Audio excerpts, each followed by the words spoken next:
Yo, welcome back. It's the Alternative Perspective podcast. And well, of course, welcome to the people who are tuning in for the first time. Welcome. The app 868, if you're looking for us on social media, there's an easier name to look for. The app 868. Yeah, easy, quick to type in and you can find it easily. Right. Today, 1st of November. Yeah, new month. Just about two more months for the year to finish. Yeah. And not just 2 months. Well, 2 months, you know, for the year to finish. And yeah, so we looking to wrap up 2022 into 2023 in a little bit, and it feel like you're just blinking, eh? Like you blink and it's November. Yeah, it seemed like, I mean, just the year was 2021 and yeah, bro, we're going into just the other day was 2020, dog, and we was going mad sitting on the house. Yeah, you know what I mean? Selling food was illegal. I'm gonna say. All Souls Days was I was trying to remember, but it's actually tomorrow. So today is All Saints and tomorrow is All Souls. Or I don't know about All Saints. I don't know about All Saints. Tomorrow is All Souls. We talk about All Saints and All Souls. It's kind of go next to each other or something like that. I know about that. So sure, but I know I've heard the term All Saints. I don't know what it is, but I know about All Souls because my wife being Catholic, there's going, like respect candle. to it. Yeah, but I see real people like candle today, boy. In driving around today. I see real people like candle today, and I was saying, but like real people no blue dead. Okay, all right. Sorry. The annual celebration is the third day of Halloween after All Saints Day, which is November 1st. Right. And Hallows Eve, which is October 31st. Right. So All Souls is the second. So today is All Saints. Right. So today is All Saints. Yeah. Yeah. Oh, that my wife could be ashamed how I know these things. Well, I think you don't need to know that. She didn't need to know that. You understand? But yeah, she could think, oh God, so long, man, these things. Yeah, man. And the thing is, I started over because I find out song and retarded in the first intro, Well, I mean, because I get already, I have to remember everything now. When I was in the dating stage, when I had to impress you, But I don't have it. You understand? Yeah. Anyway, so another slow news week, really. Well, the thing is, I another slow news week locally. True. There are a lot of things were going on across, all over the place. All over the world, but in terms of Trinidad and Tobago, crime is still, the crime and flood, though. We had some real issues with flooding between last week and this week. Yeah. Before we get into, we not to stay long on it here, but dog, how you feeling about this flooding situation? I heard Faris Al-Rawi's, state recently that, they're going to deal with river blockers, people who's construct on the river bank and do other things. Let me be real honest with you. I am starting to believe that is not the problem. Or not the major problem. I starting to believe, you see, them people who building house on hill and thing, right? And cutting on all them hills. Yeah. Because the amount of water you see rushing down from all them kind of, all them streets that. Well, yeah. And, my in-laws live in Mousica there, right? And there's a lot of construction going on the hills heading up, up behind the Arima Old Road. Right? Yeah. And it would appear that since they've been building lots of homes on that side, because these days, rain has had to fall for 50 minutes. And from by them, if they park up, you can't get inside and you have to wait till the water, unless you want to get your ankles deep in water. I just had to pull up there and wait, and if somebody can open the gate for me to drive straight in, I can't reach inside because, their street in particular, in that neighborhood gets flooded quite easily. So it may well be because of somebody construction going on the other side. And the thing is, I think a lot of people trying to, because, it become like the regular thing. It is easy to pinpoint, little littering. Obviously littering is not good, right? Yeah. And it contributes. But I think the bigger problem is cutting it. Watch place like Tagariguan thing. Tagariguan thing flooding us. Yeah, but the thing is, they getting flash flooded in the streets. But what seems to be happening now in the villages is those are being caused by the river swelling. I talk about people getting marooned for days because there were certain parts of Penal where people couldn't leave for 2 days. All right. So the thing is, obviously places like Penal and where it might be kind of flattish. They have a different scenario, but up here, places like Maraval, Bonnet West there was Bonnet West flood out the other day. You understand what I'm saying? And as I say, the amount of water is because it have the new, it's like the AGC development that they kind of build behind Bonnet West, which is on the hills, right? So I and as I say, the Russia water that coming down and then not having somewhere to go or run off properly is where you run into the next issue. Well, the thing that I feel is contributing largely to the issue, as you pointed out when I say having nowhere to go, I do not think we are maintaining any drainage in built up areas as well as we should. And I have my brother-in-law, he works in the Ministry of Works, and, you know, he was telling me the other day that when they go under some of these bridges and so on, and you look, you know, under the roadway, you at certain points you can't see anything. Right. And this is where water is supposed to pass in the event of a runoff, you know what I mean? So, it's obviously a combination of things, but it could very well be a combination of building on the hills, improper drainage, and the river blockage. Well, I mean, yes. So I agree. We have the river blockage with, as I say, all those things are issues. But why you might see things getting worse now is because there's more water coming from the hills. Right. Yeah. You know, from the time you start to cut the hills, the water comes faster and it brings down sod, it brings down dirt. Right. And those things clog the rivers themselves and the drains. Yeah. I also think that in Trinidad and Tobago, we construct our areas poorly in terms of, you know, you hear them talk about places like in first world countries. When they decide they're going to develop an area, they do the sewage first. And then they do the sewage to cater for a certain amount of people. And I think it's 40 or 50% more than what they really think the amount of people should live in the area, right? So they say 100,000 people go and live in this area. They do it for 150,000 people. And just in case people are shitting. Right? So, and that's what they do.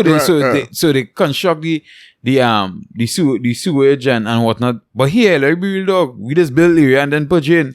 Well, I don't want to speak out of turn because I don't know. I'm not involved in the planning. I have no experience in that field, and I don't know anybody with any experience in the field. Well, I shouldn't say I don't know, but I haven't spoken to them about it. So I don't want to declare that we don't have any sort of planning. But I wouldn't be surprised if, I mean, I live in Greenville, bro. Yeah. That alone should let you know. You lost a car. Yes. Yeah. And, you know, after the incident, it was once the finger pointing, but one thing was clear. People weren't supposed to be living in the back day. Right. But and that's the point. So the one thing was clear was that they built the homes and then it was like, you don't think they should live here. Yes. If they did it where they did the proper drainage and sewer system and everything first, then it wouldn't be well, I mean, I think in our case, I don't think it even would have mattered. I think the problem, the issue was that area was known to be a flood basin. So there should be no construction there, period. Right? Unless you did some serious, you know, drain, like they've done since the flood. Maybe they should have done that before. First. Yeah. You understand? Yeah. So if you start to work on that first, if you start to work on the drainage system first, and then you realize, nah, boy, we cannot, we can't combat, you know, a certain amount of water coming out. But you see, but the thing is, they would say that they would not have known before that once in a lifetime amount of rain fell, right? So they would say that, obviously, if you ask them, they would say, well, we thought the pond we put in place with the palms, we thought that would have dealt with the amount of water. But what happened was a freak of nature. But let me be fair, Jude. Before it ended up with that extreme flood. It used to flood. But the area would flood and the water would run off quickly, right? So, you know, I might be trying to leave, and at that point, it just had one exit, right? Or, well, exit on one side, really. I would be trying to leave. Now I want to transit through that water. If I go back home, park up, in about a half an hour, I could pass, right? That's what used to happen prior to the Great Flood, right? And then, well, the Great Flood happened, and then it was like, okay, this is a completely different kettle of fish now. So yes, but they would have known. But you see, it's hard for that. Well, probably not hard. It probably took a lot more work than they were willing to put in. Right, because I think that's what proper engineers do. Right. Around the world, like. Right. Try to determine what would happen if you deal with this amount of water and that amount of water. But, you know, they could always say, well, we did that, we did our tests, and we did our, you know, but we didn't foresee this, or we didn't foresee that. And when we built the homes, you know, the water started to come from a different direction, and we didn't anticipate, and this is what happened. But the point is, I'm saying all this to say that in the case of Greenville in particular, I think they should have no construction should have gone on there in the first place. They should not have built a residential development in the back there, it being a flood basin. They should have always known that it would have taken too much infrastructural development to be able to put homes there. But then they can buy votes. So. Well, I wouldn't even want to use the term buy votes, but I think I think what do you call it? Voter pardon? Well, yeah, you could call it, but redistricting is what a lot of people would try to call it in terms of moving people from another district to vote in this district. Yeah. So I think that's more of what it was, in my opinion. Nobody could have done that in any other part of the area, but they probably area was the easiest. I think they wanted to keep it in my opinion. I think they wanted to keep it close to Locketa, not too far in the Talparo area. I think it's the Talparo Locketa because because look at where there are what, 2 different developments, not Jairam Kisun development in Brazil. There are 2 other developments that are going up now that I think would be about the size, the number of lots I've seen on sale could be close to Greenvale. They could have put them there. You know what I mean? But they put them in a flood basin. But who own that land on there? That would have that's what I mean. So it's things like that would have gone into the play. You know what I mean? That would have played more of a role probably in determining where it went. But there are 2 developments there in St. Helena and San Rafael and Brazil. There are 2. I think there are 2 in Brazil, 1 in St. Helena. You see these signs on the road when they're going on there. Land for sale, and when I always in the back there, so I see them all the time. But I can't afford to buy land, so I don't read no sign that look like it's a land for sale. Sign with phone number and thing. I don't bother to read it, bitch. Forget that. No, but so in the case of the one in San Rafael, is a big sign. So you can't miss out. I just ignore it. I'm telling you, a big man thing. My money can't reach day. Right? So sponsors, I mean, if y'all want us to reach there, y'all could jump on board. Right. Yeah. So as I said, that was a little sidetrack because that flooding, the flooding situation starting to get real ridiculous. Now I've seen articles in the newspapers trying to tell you how to, I think the ministry or the TTPS issued a advisory the other day on how to drive through flood waters. Serious? Yeah, boy. Well, I mean, the amount of people I see... the do's and don'ts of driving through flood waters or some kind of nonsense. Yeah, no, I tell you, the thing that is, the things that is being normalized in this country. Yeah, crazy, yeah, but it's like... So we can't deal with the flood. So let me tell you how to deal. Let me instruct you how to drive through flood waters. You know what I mean? A young lady almost lost her life over the weekend.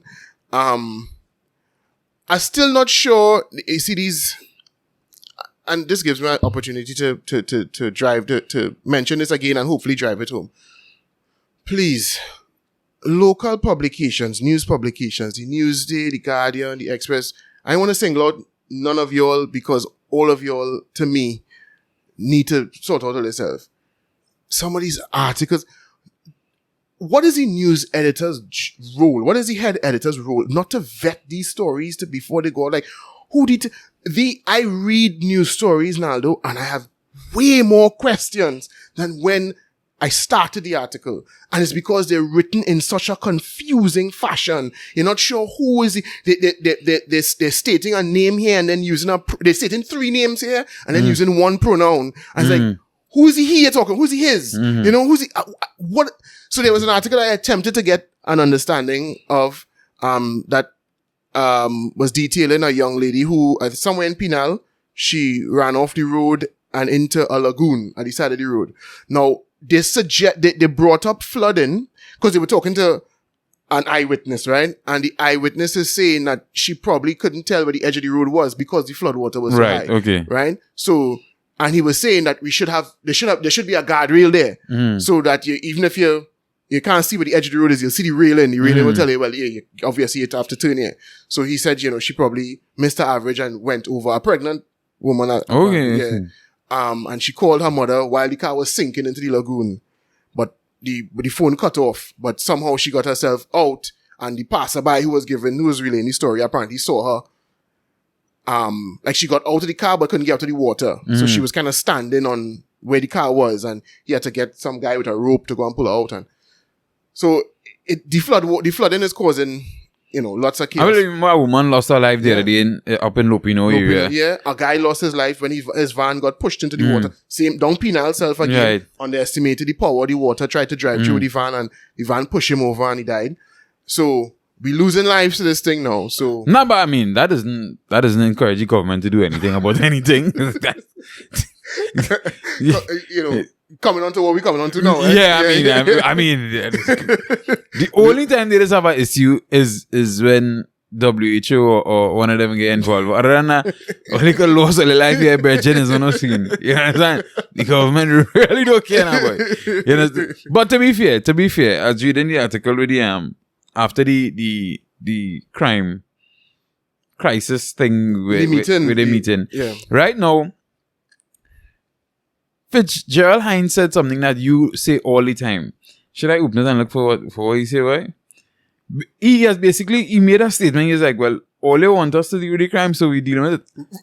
That was one of the things I wanted to point out. And I was like, and that's what I keep telling all you.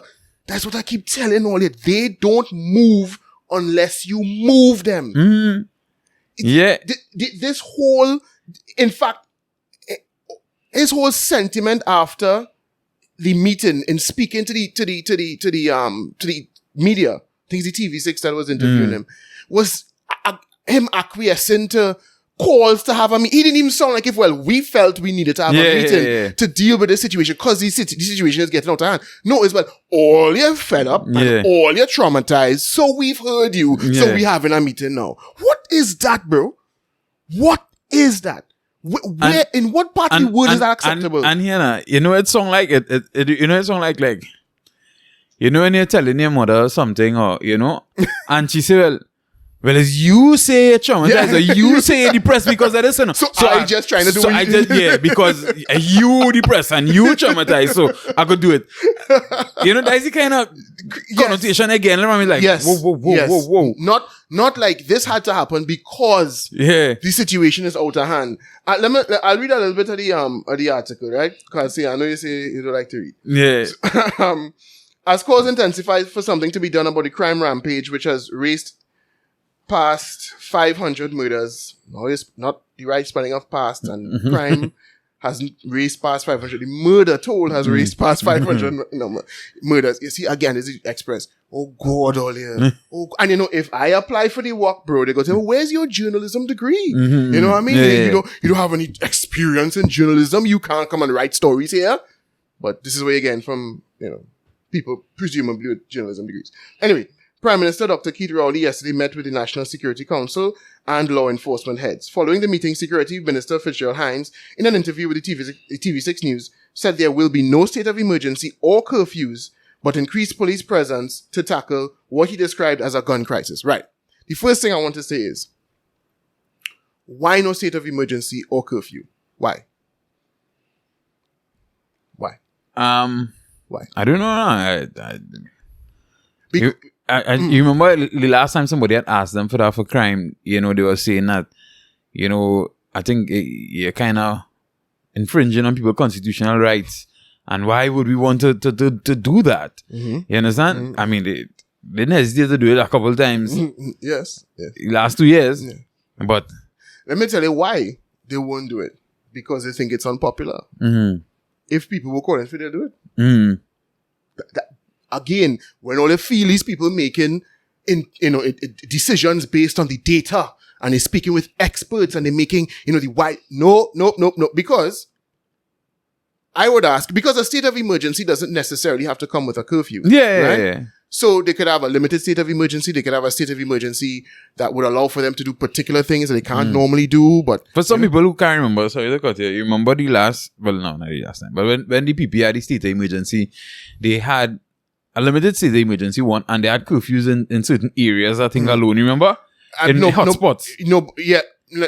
I think it had a broad but curfew, check it back, it was like in hotspots, which was weird. Because remember, that's where the hotspot name come up from, Yes, I can. Yeah. Was I here for that though? I try to remember if I was here for it. If I was... That would have been 2011. Yeah, well then I was here for it. Yeah. So they had it in hotspots. Okay. Well, all right, I can't remember that. But if that was the case, it just goes to show it doesn't have to be a broad brush, right? But my thing is, the only reason they're not doing that is because they themselves pillory the last bunch for having to institute a state of emergency to deal with crime. They criticize them and, just get their people out there to parrot their narrative. So in general, if you speak to anybody outside there, they would say the last state of emergency was a nonsense. It was a waste of time, right? They lock up a set of people and all they had to end up doing was paying the state, right? Because they couldn't make case. The state had to pay them. Yeah. Because if you can't make a case against criminals having a state of emergency, it doesn't allow you to build a case. You know what I mean? It just allows you to lock up people for whatever reason, right? So nobody saw the sense in calming the situation for the period in time that they calm it down. Now, the same people, if you ask them about lockdowns, it's like, okay, well, we had a lockdown for a virus, and let's remember, when this thing first began, no one told us there would be a jab coming soon, right? So presumably when you locked down, you had no idea when anything was going to change. There's going to be any meaningful change to the situation.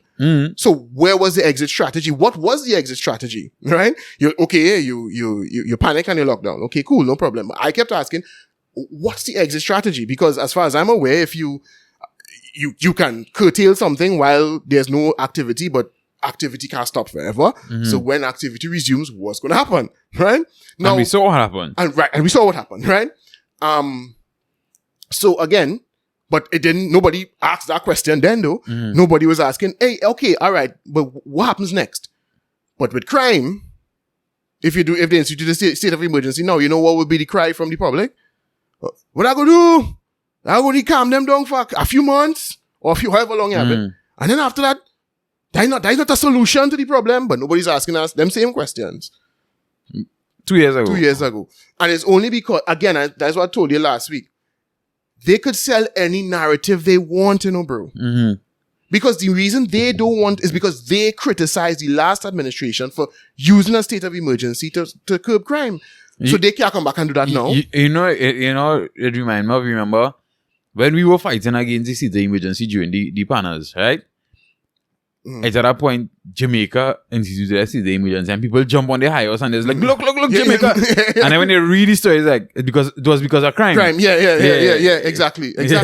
Exactly. And it's all because once you agree with something, you will only look for evidence to support it. So you have this biased view of the situation. If this same government that's in power now didn't talk down the idea of having a state of emergency before, the same people who will now tell you that was the stupidest thing the PP do, they wouldn't be saying that story now because their masters would have told them how to think about the situation. And so that's the only reason they're not, because I want to ask, why? Why not say, is this not a crisis? Haven't we now reached crisis status? All right, so we could spin it the next way. Even though it might be a different situation, we could still spin it that way, right?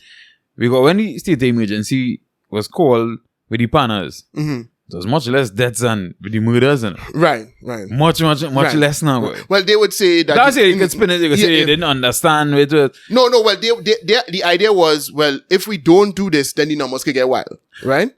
If we don't do it now, the numbers can't get wild. Well, I understand what you're saying, but that's their argument. The argument would be we didn't wait for the numbers to reach, for the deaths to reach that way because the lockdown was instituted to prevent it from getting to that point, right? And this is not me calling for a state of emergency or me calling for a lockdown, but all I'm saying is why? Somebody should ask him why. Why? When we pass the anti-gang legislation, now the anti-gang legislation, elements of it are not, they don't go in line with the conventions of the Constitution, right? In other words, we accept that we had to bend the rules a little bit to deal with this drastic situation. So why not bend it to the point of a state of emergency? You know what I'm saying? It was declared a public health emergency. So why can't that be accompanied by some limited state of emergency? Now, again, I'm not saying to do that. I want to make that clear. I'm not calling on a state of emergency. I don't think that will help the situation either. But all I'm saying is, I just find it really strange that the same people who lock down at a whim You know, with no exit strategy, no, they couldn't tell you what would happen after the 3 months, you know what I mean, or how they're going to come out of it when the 3 months are up. And we still ended up with what, 4,000 deaths? Right, yes, yeah, exactly. None of them could say how it helped in any, you know, in any, or not really how it helped, but how they could have, how they planned to come out of the situation. But they did it anyway, because everybody else was doing it and they could get cover, right? So them doing it, I am telling you, if Italy never did that during that, if Italy had taken the position of, well, it is what it is, we can't, the economy, we can't stop the economy for like how people normally would deal with pandemics, right? Or how all the Western world, the world in general, used to deal with pandemics before. We would not have done it either. It is because one developed nation did it, and then once they did it, everybody else was like, well, if you don't do it, you're a madman. You don't care about people go dead. You know what I mean? So that gave them the cover they needed to do that. But anyway, the minister said in attendance with the acting police commissioner, all of the divisional branch commanders of the Trinidad and Tobago Police Service and its executive. He said the government has policy positions that it shared with the top cop and his team, and they also inquired what the TTPS needed to enhance their capacity in the crime fight. The government, he said, understands there is public fear and trauma over the crime crisis and its implications on tourism, investments, and international reputation. He said they engaged with the police and its leadership to indicate the public's concerns and to rehash government's policy with respect to guns and gangs. Now, again, to be fair to them, they can't instruct the police, right? They, as he is saying, you know, they could only reiterate with the police what the government's policies are meant to achieve and so on. And and ask them for what assistance they need. Right? But the thing is, just now, stick up in there. Can Dr. Rowley instruct them though? No, nobody can instruct the police. Being the head of the National Security Council. Now, even if he could as the head of the National Security Council, he I don't think he can as the head of the National Security Council, but even if he could, he wouldn't be able to do it being the Prime Minister as well. Right. Because even though he's the same person, so that would never fly if he is able to tell them who to prosecute, how to prosecute, how to go about doing their work. Right? I think as the head of the National Security Council, he's able to get briefings and to inquire of the police what they're doing and how they're doing X and Y and Z. But the police not supposed to be instructed by anybody who forms part of the government, right?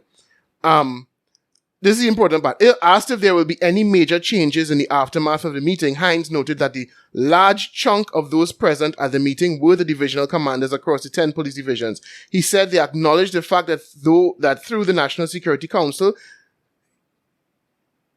he said they acknowledged the fact through the National Security Council that the public wants more and are traumatized.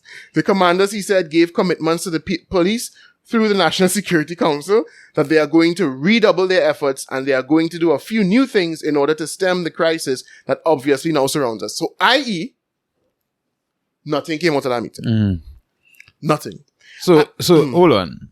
So, you reach 500 murders, all you need to have a meeting for them to redouble and then say, well, now we're going to try something. We're going to try something new now. Where's it new? Where's it new? They didn't go into detail, man. They didn't go into detail. I am asking, should we be satisfied with that? Should we be satisfied with for instance, again, I keep comparing it to as you keep calling it, the panners. If when the panners was kicking off, they had a meeting with all the health people, and they come out the meeting and they ask the asking, so what went on? Well, we talk to the health people and they say, they go do something, don't beat up. They hear they hear all the cries for help. We let them know what the government policies are, right? We understand that some of them might be traumatized and frightened and thing, but don't beat up. We go figure it out. They promise me that they go do something. Would that fly? Would the public be like, all right, okay, well, I guess if you say they go do something. So why are we satisfied with this, bro? Like, because it seems like, and everybody, all of last week, what's his name? Opposition. Oh gosh. Which one? Anil? No. Why is my name Munilal? Right.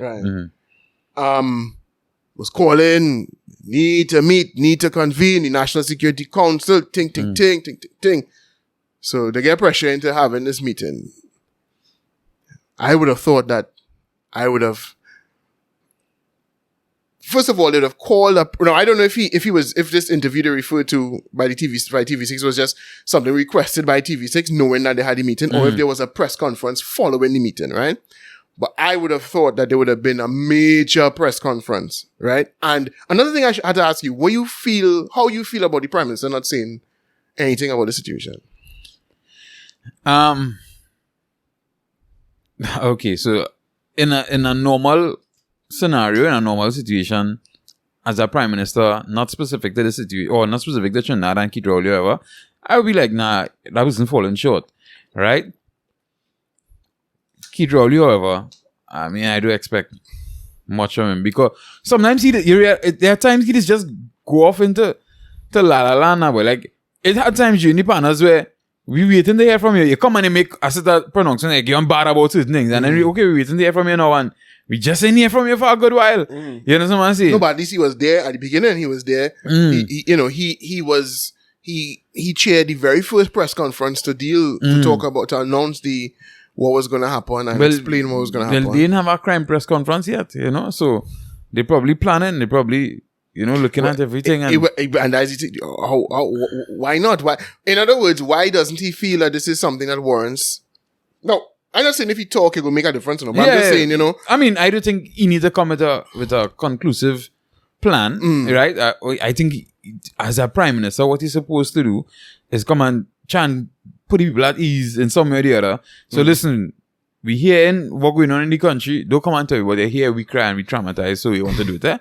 You need to come and say, I've been reading the dailies and seeing this thing getting out of hand and wherever. And we're working on our plan, we're working on our strategy, and I'll be back with you in a week to tell you how we're moving forward. And just let the bandits and them know and the criminals know, listen, you're coming for it. You're coming for it, right? All the time is near, however. You know what I'm saying? Like, feel some degree of comfort and confidence. Yes, boy. Like has been happening in Jamaica. Now, to be fair, I haven't seen any, not saying it hasn't happened there, but I haven't seen any press conference chaired by the what's called Brogard. By Andrew? Yeah. By the Brogard. But I have seen quite a number of MPs from the government as well as police officials on the news, essentially warning the bandits, the criminal elements, that the day is numbered. Now, again, does that make a difference? Has that quelled the crime situation in Jamaica? Not really. But at least the people could feel as if somebody's taking their cries seriously. Or not their cries, but taking the situation seriously. But we just seem like, just like you were saying earlier, things that they're normalizing this place. It's just... Yeah, I think, and Rowley must sit down saying, but I tell all you don't lime. We're coming about crime now. I tell all you don't lime. All you gonna lime and all you end up there and all you come to pressure me. You understand? So don't go and shop by Pennywise either. Nah. Don't work by Pennywise. Right? Don't work security. Right? Don't go on no basketball court neither. Yeah. You understand? Yeah. Don't work taxi. Yeah. Don't do none of them things. Don't do none of them. He can get killed. Yeah. He just laying the warning out there if you hadn't and don't want to hear. And listen, if all you can't get under control, at least tell we work from home. If we go stay home, we stay inside a little more. Saying so, there's something I remember I wanted to bring this up with you. And we might jump back into the crime thing just now, but I just want a small segue here. As about work from home, one of them parliamentary JSCs had done some study. A partner had chaired the JSC at that time, Paul. Paul Richards. And my partner as well. That your brethren? That my brethren. That is Zoom brethren. Well, anyway, but I think he had chaired the JSC at that time, and they had done some study and concluded that within the public service there was no reduction in productivity when the work from home policy was in place. So, i.e., we could do it again. I don't know, boy. I don't like the idea of work from home policies being in place. Let me ask you how you feel about it first before I get mine. Well, I really didn't feel any major way about it before this morning. But this morning I had to reach in Port of Spain for like 6:30. And I thought leaving home 5:30 would have given me sufficient time because it's pretty early in the morning. Right? Now I'm still reaching town for 6:30 by dog boy. Wow. I reached late. Wow, serious? Yeah, by dog boy. So serious. I could tell you today, I think it's a wonderful idea. 5:30, bro? Yeah. Where did traffic start from? From when you take before the bend, coming out of Locketa, O'Meara light. Yeah, I'm telling you. Licks. The Piaco light. Darkness? Yeah. Darkness? Well, it wasn't real dark, but you see the sun rising and yeah. I was like, yo, this is crazy. And I have to do it tomorrow morning again. And just now, when they say the traffic start from there, you mean traffic not moving start from there? Well, or? I mean, the light there. Where did traffic not moving start from? Because to not reach an hour, it had to at some point where the traffic stick. Right, not just it have lots of cars. So the thing is, I have traffic lights there. But the thing is, from O'Meara light to reach quite back by the bend by UTT. Yeah. That's sickening 5:30 in the morning. Yeah, right? yeah. But that's 2 lane, remember? Yeah, so it expanded. It was Maloney light, same garbage. I was tempted to make the funny drive. Mm-hmm. And so when all over relax yourself, right? Mm-hmm. Then Piaco light, push back, Chinsty push back, and just shit on you. I talk about I stop at full stop, right? In between Grand Bazaar and I took the lady on. Right, so Grand Bazaar and let me say Courts. Right?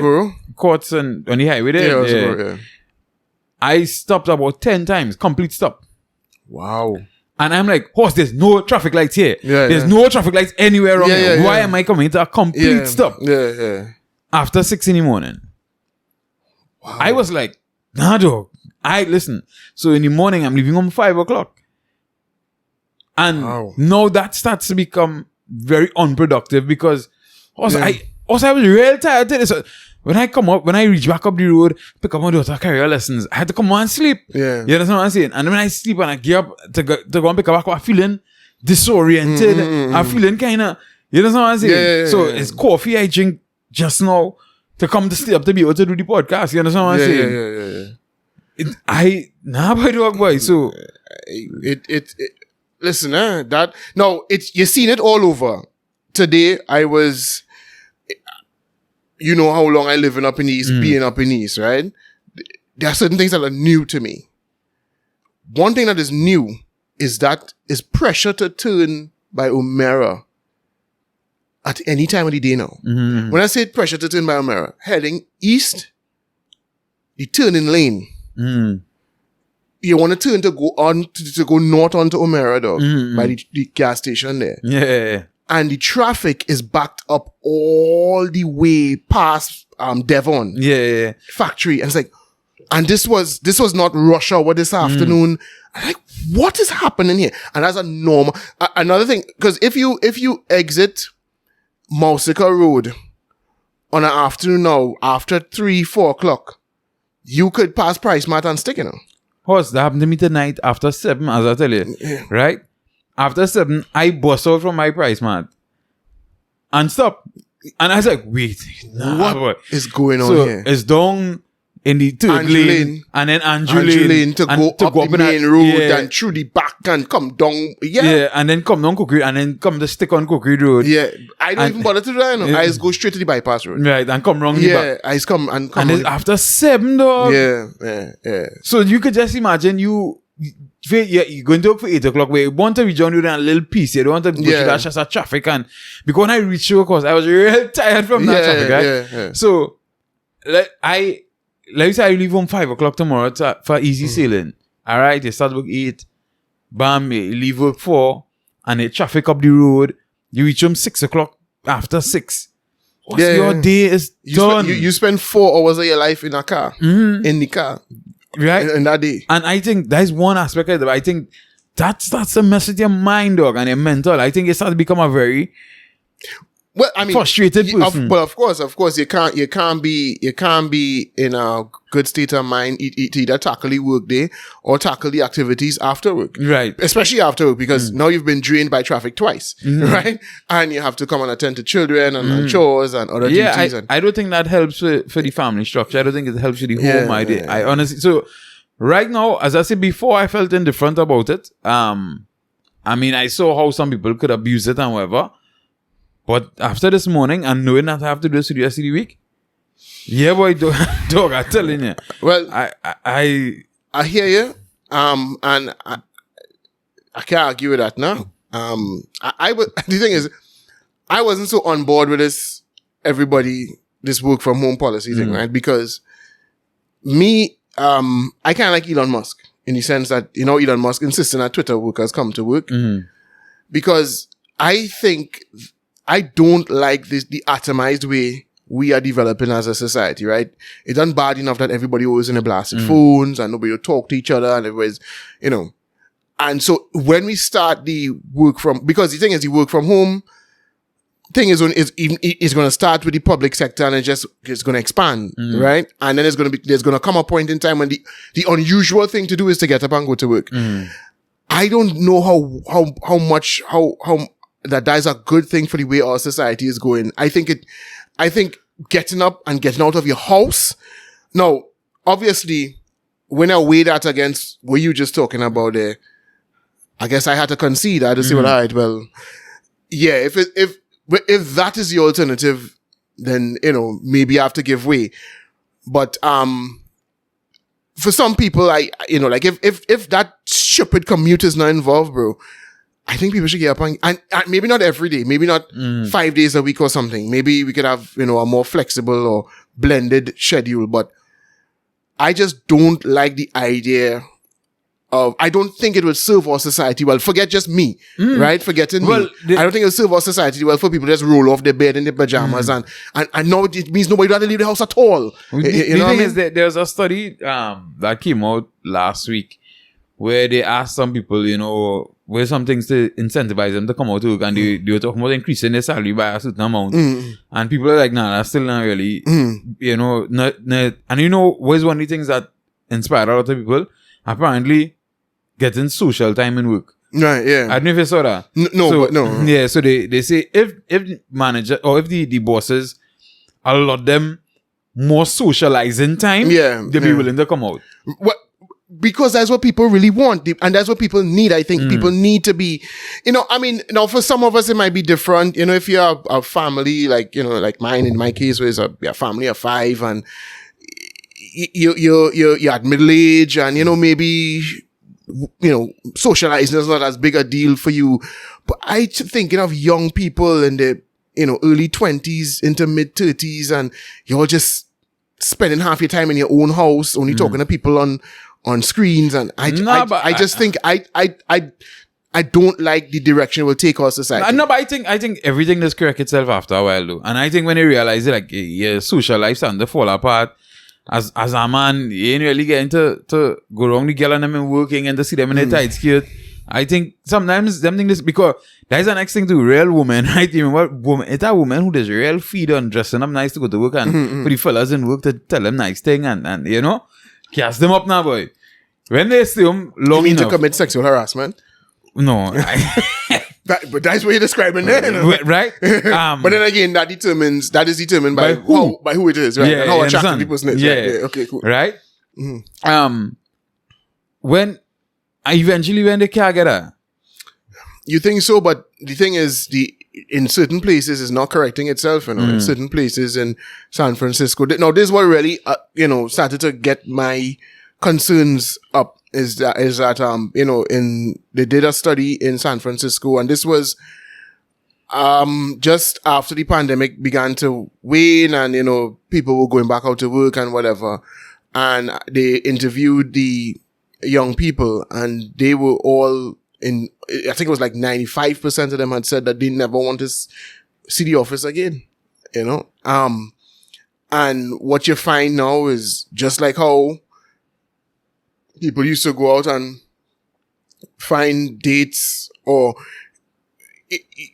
used to find a partner in, you know, face to face at work, or in some social club, or in a nightclub or something like that. Now people just do it online. I think people that's the way I think the adjustment is going to come. The people are just going to find other ways to do it. Nah, but I think eventually it will have to fix that, because right now a lot of people who looking people online, especially men, having a lot of difficulties online because certain men. Well, that was it. Well, the thing is, and what they're saying is only like 10% of the men is actually real get clean you. up. There's clean up. There's real get you online, and that is because women's standards. But the 90%, they don't adjust. They don't make a scene. They just get depressed. No, but I mean, and play video games all day, and then start to shoot up places. And exactly. Well, I think if it because that percentage of men not going to change. They're not going to shift the world. If all the women find it convenient to stay home, and the top 10% of men, because who would be the high value men who really matter to people in the first place, they'll be like, yeah, we good. The rest of them, how they go change? That's not going to shift. But I think eventually, even policy. Women, I think, because eventually, how often or how much women go and share the 10% of men? Let me be real. So eventually, be like, nah, something has to change. They kind of doing it now.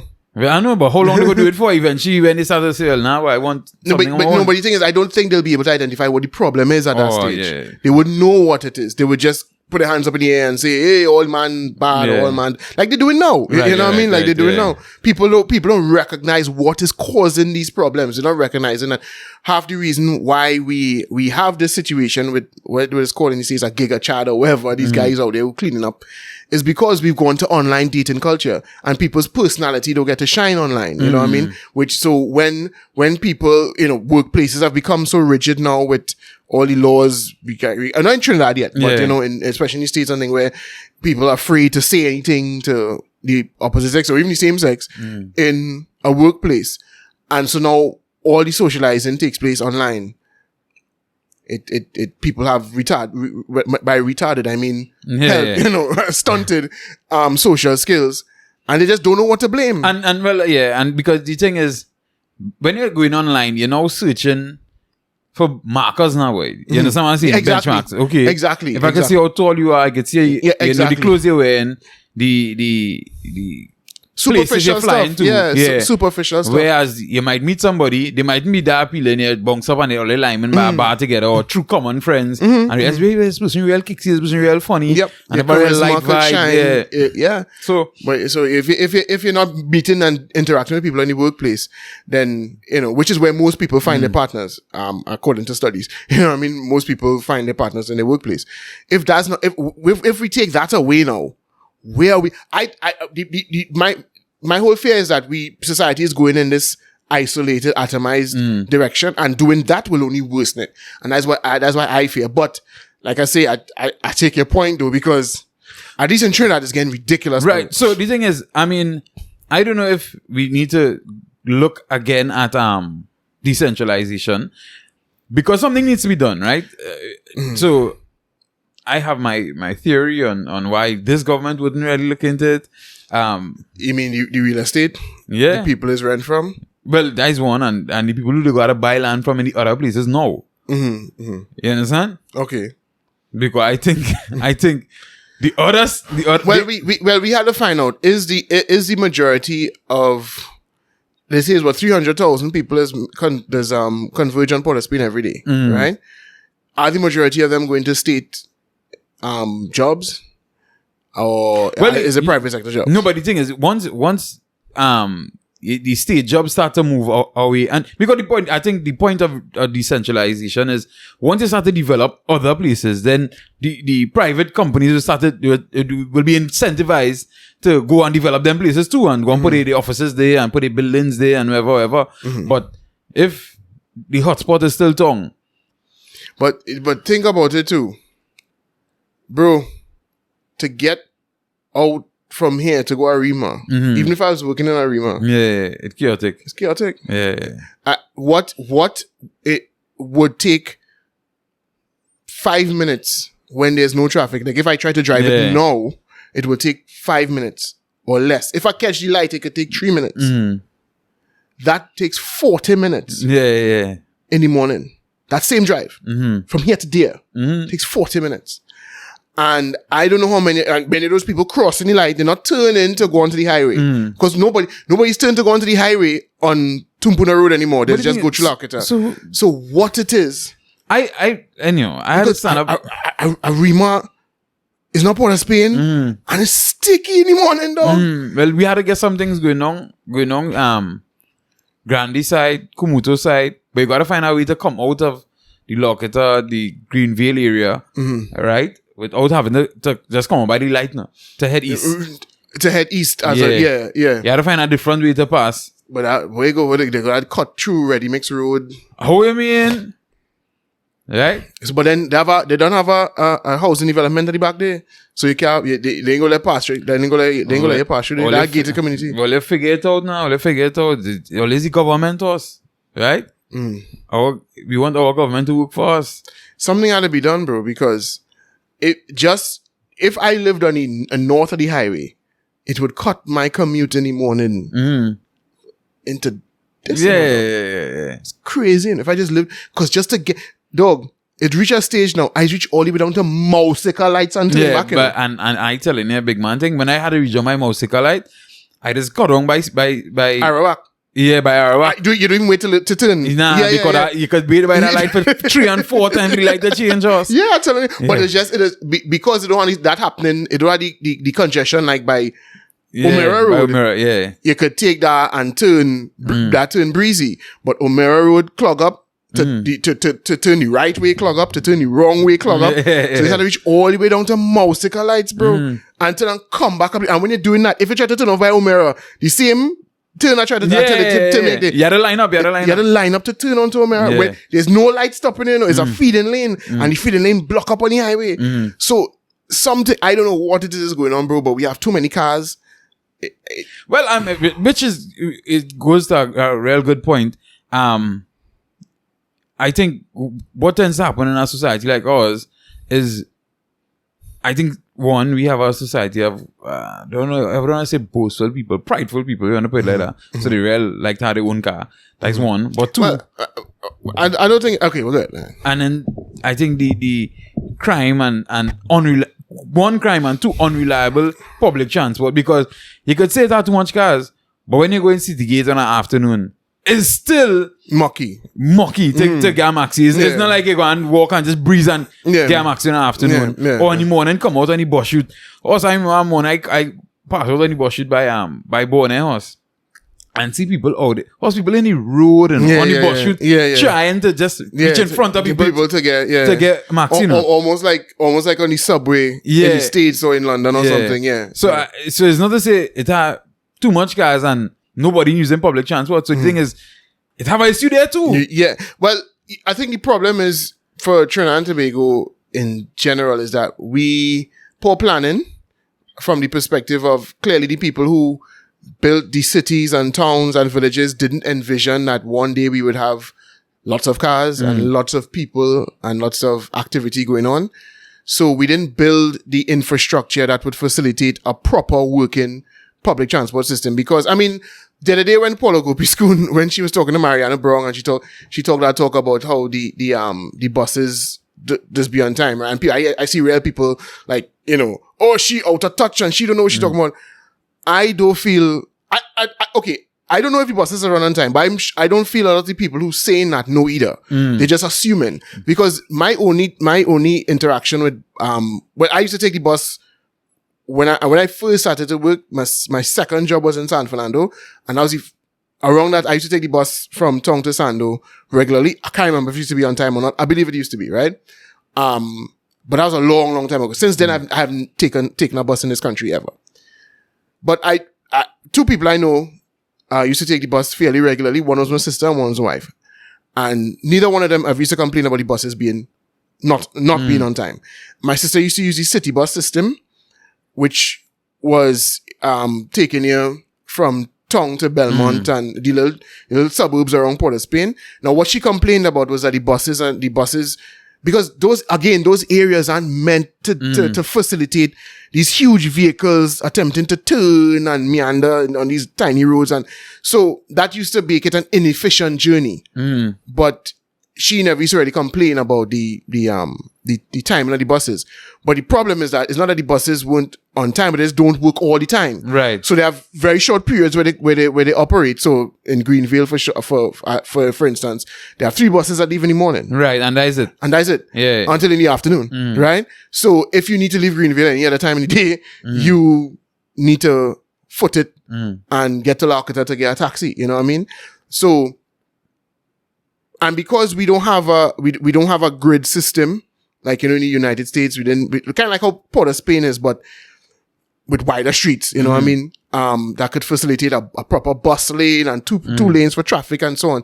We can't have a really functioning city bus system that anybody will want to use, you know what I mean? Well, I think you could do that, but what you have to do is limit the amount of cars that are coming into Port of Spain. So, into the city itself now, boy. No, but then when the bus taking you into Belmont, where I could put my arms out and touch the side of the road. Yeah, and touch the wall.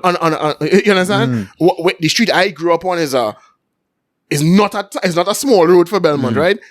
And, just the other day when I was walking, try realizing, and now that I'm bigger, because I'm, when you're a little boy, everything used to seem a little bit, but now you're like, yeah, boy, I could take 2 steps and I across the road. You know what I mean? So, and that's not one of the narrower streets in Belmont. So, other than Belmont Circular Road. I think what we might need to do, and I mean, obviously, we can't use the Savannah for this forever, at least. But I think, remember at that point in time, I had that kind of city bus thing, we could have park in the Savannah and, right? So, so pass the parking thing. But let me just say you park lower down in town, and this bus will take it through the Port of Spain grid and take it to, let me say, the Savannah. And then Belmont taxis operate from the Savannah.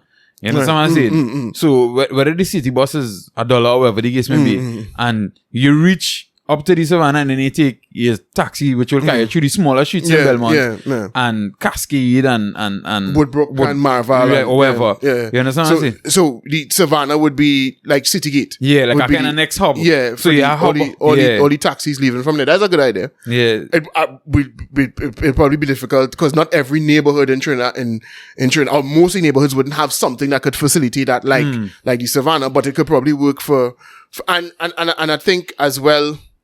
But the thing is with crime, because I mean, where the Belmont stand is now is easy and inviting to use during the day. But 8 o'clock, bro. Yeah. You reach down there and you start to feel funny. You know what I mean? We used to take taxi all time of day and night, long time.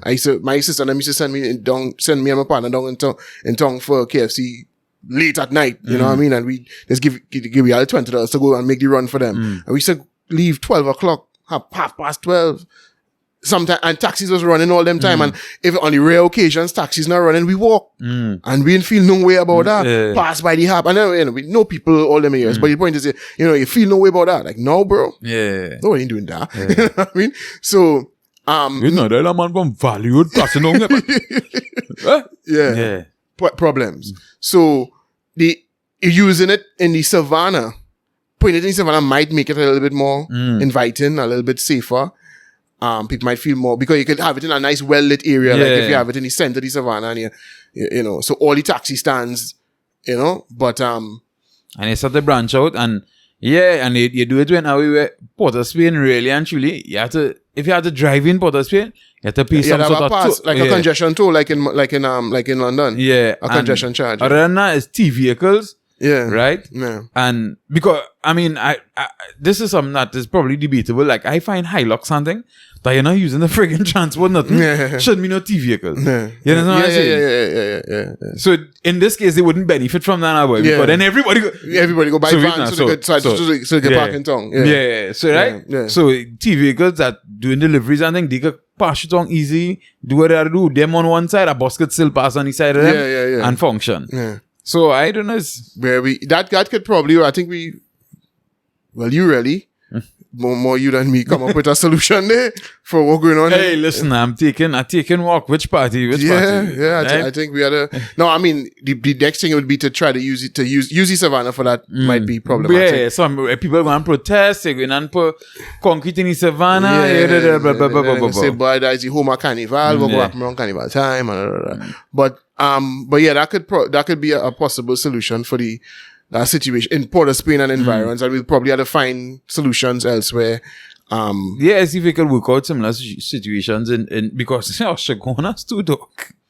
Shagona's is and Grandy too. Yeah, well, Grandy. I don't go Grandy, so I know, but I know you are Grandy. Yeah, dog, Grandy and Shagona's ridiculous number one for traffic because that's so and they build the area and the road network so retarded, you know. This one way and half that road one way, and then so if you miss this thing, you have to go all the way down there and turn. Dog, I don't know, boy. It's like no. Again, I understand what it is. When it was built, they didn't envision all of this. Yeah. They couldn't see this could become. You know, someday 400,000 people could be living here. You know what I mean? But you know, at some point. I'm sure when they started to build New York, they didn't think it would have 10 million people, but you know, at some point they realized, hey, this could reach to 10 million people. So let's sort this thing out. Let's build let's plan for the future. But we didn't do that here in Trinidad at all, at all. So we have. We only plan 5 years at a time, you know, dog. Apparently. If so far we just think how we could get through this year. Yeah. How we could get through this year without people quarreling and cussing to vote we out. You know what I mean? That seems to be all we consider. So we get real sidetracked there, but ultimately I hear you. That situation you described in there, because I haven't had to go down in Port of Spain early in the morning for quite a long time. I duck that. I do that. I do anything not for that to happen. And I mean, in terms I of didn't know it gets so bad. In terms of the work from home thing, to be honest with you, when I don't have to, because it just happened that this week here, that is how things run. So I had to be in town that time. But on all this, I don't have no problem going in the office and us. Once I do have to go through traffic and things, I don't have no problem going in the office. No problem whatsoever. So maybe flexi time? Yeah, you could look at flexi time as an next option. But obviously, it's had to be real flexi time. We're talking about. We ain't talking about, you come, let's say 7 to 3, 8 to 4, and 9 to 5. Because them times done stink already. So we have to start to go as far as 10 to 6. And 11 to 7. You understand what I'm saying? Yeah.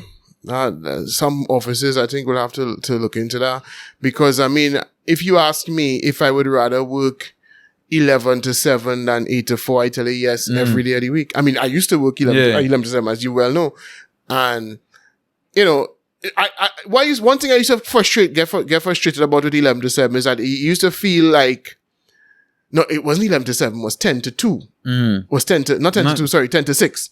10 to 6 was the frustrating one, because 10 to 6 used to feel like you can't do nothing with your day. Because you still kind of had to leave the house around past 8, 9 o'clock. Early, too early to do anything before. And then you're finishing 6 o'clock, so it kind of the day done there. But 11 to 7, you could go and work out in the morning. You could, well, in my case, you could drop your children to school, bust a workout. Thing, change your clothes and head down the road. And if it's but you're leaving in darkness, so what? But when I leave at 7 o'clock, I reach home 8:15, as opposed to leaving at 4 and reaching home almost 7 o'clock. You know what I mean? So I think we could look at flexi time and let people, and especially once it's widely implemented, it makes it easier because so 1 week the father, if we have 2-parent homes, the father could work the 11 to 7 and the mother could work the 5 to 1 or the 6 to 2 or whatever the case may be. So one go drop the chair in the morning and go to work and one go come home. You understand what I'm saying? Or I mean, it could even stay one way, but the point is that hopefully once that is in place, whoever is leaving for 8 don't have to go through that stress of leaving 5:30 in the morning and still encountering traffic, right? And the other person is there to take care of the duties in the morning, and then that other person is known, they know whether the afternoon time is me, you know. So listen, hire we, you know, we out here forming solutions, right? But ready and willing, so we could keep people in the office, because and Elon Musk says this with regards to Tesla, and I think he says it about all of his businesses.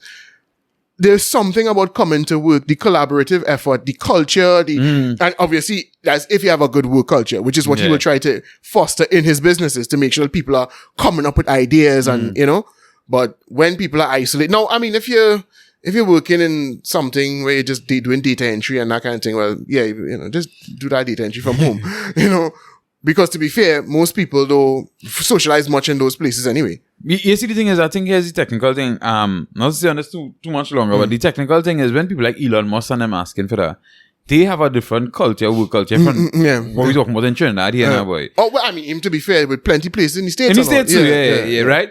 But, and so, they're calling for that, knowing that they kind of had the things kind of together. And what he's asking for is innovative. He wants his workplace to prosper. He doesn't really care about you and your particular vibes. He knows that if you all work in an atomized way, then we don't get the benefits of the collaborative efforts that could come and bring forth good ideas for the job, for the workplace. He don't want, you're not trying to monitor you to make sure you're not cutting on, cheating the company. He don't care about that. He wants you to come to work because, especially the kinds of businesses he runs, these are things where innovation and bounce ideas of creative ideas. Yeah, exactly. Yeah. I mean, things that would occur to you because you're solving the problem face to face together won't occur to you when you're at home on in your laptop just sending in reports or, So, but you're right. He wants to foster that kind of activity in his workplace.